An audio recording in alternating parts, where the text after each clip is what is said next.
Have you ever stopped to think about where your political beliefs could really take you, good or bad?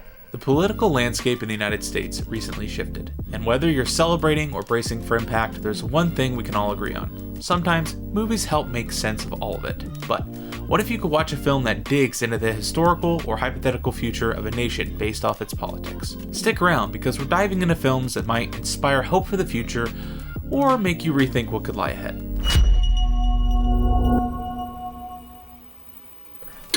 Over on r/movie suggestions, user equalgrocery2214 is hunting for movies that reflect our current political climate. And to my surprise, I've actually seen most of these films mentioned. The top suggestion? 1984's 1984. Yeah, I haven't seen it.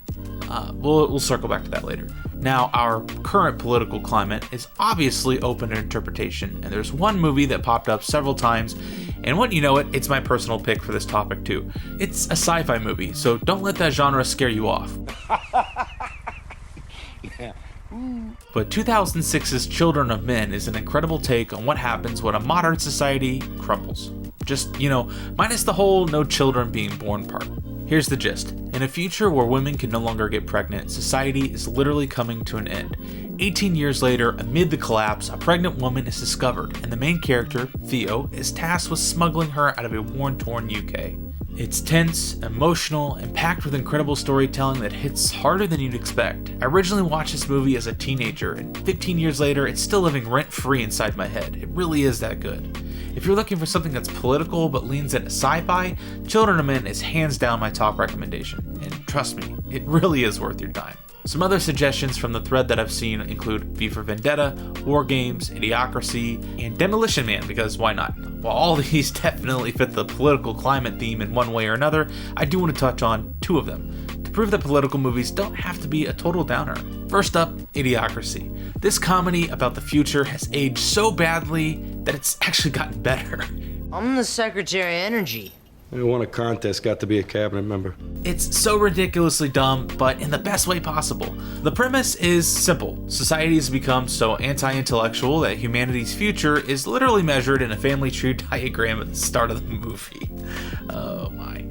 And honestly, movies don't get much more political than this, but in a good way. Plus, let's be real, President Dwayne Elizondo Mountain Dew Camacho might actually sound pretty good to some people right now. And then, for whatever reason, there's Demolition Man. Demolition Man with Sylvester Stallone. It's striking how much they got right about the 40 years into the future. Released in 1993, it's set mostly in 2032. Self-driving cars, traditional sex is taboo, political correctness is run amok, environmental regulations basically control society, meat eating is all but obsolete. But let's be real, Demolition Man isn't exactly the movie that springs to mind when you think of our current political climate. It's more of like a fever dream for the 90s about the future. Taco Bell is the only restaurant to survive the franchise war, cursing is literally illegal, and you're expected to handle all of your bathroom needs with 3 seashells. Yeah, not exactly where I thought politics would go, but hey, someone out there thought that this was the future. And honestly, I respect the commitment to chaos. On to some other films that I haven't seen yet: Man of the Year, Executive Decision, All the President's Men, and 1984. User Delift mentioned, All the President's Men made me feel hopeful. And with a 7.9 rating on IMDb, I'm feeling hopeful about adding it to my watch list too. That said, I'm not entirely sure how the Watergate scandal fits into our current political climate. Then again, neither does Brondo. It's what plants crave. But Brondo's got what plants crave. It's got electrolytes. The suggestion I'm actually going to watch is 1984. Yep, released in 1984, based on a book from 1949, which looked 35 years into the future, essentially how we'd view the year 2060 today. Too many numbers. Anyway, you get the idea. I've gone my entire life knowing about the events of the book and what the phrase 1984 means when people drop it in conversation, but it never occurred to me to actually sit down and watch the John Hurt-led film. I've seen a lot of clips of this movie over the years, and I've seen the poster from the 50s version plenty of times, but it's that dark tone from the 84 version that's really making me want to watch it. So let's change that and see if it truly meets today's criteria for our current political climate. Death! Death! Death! Well, that was a depressing movie, but I guess that's the point, right? Yeah, the way the current political climate makes you feel, sure.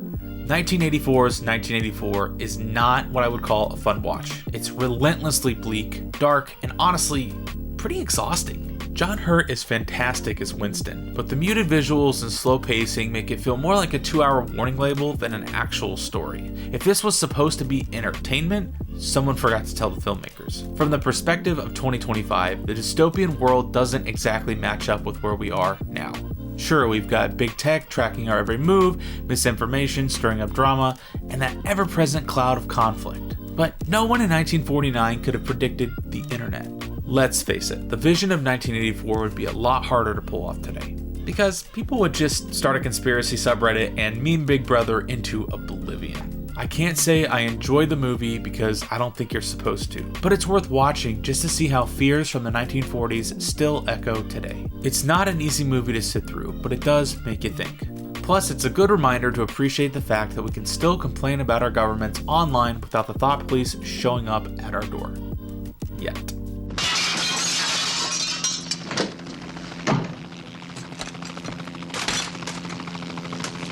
If you enjoyed this video, don't forget to hit that like button. It's a small click for you, but it makes a big difference for the channel.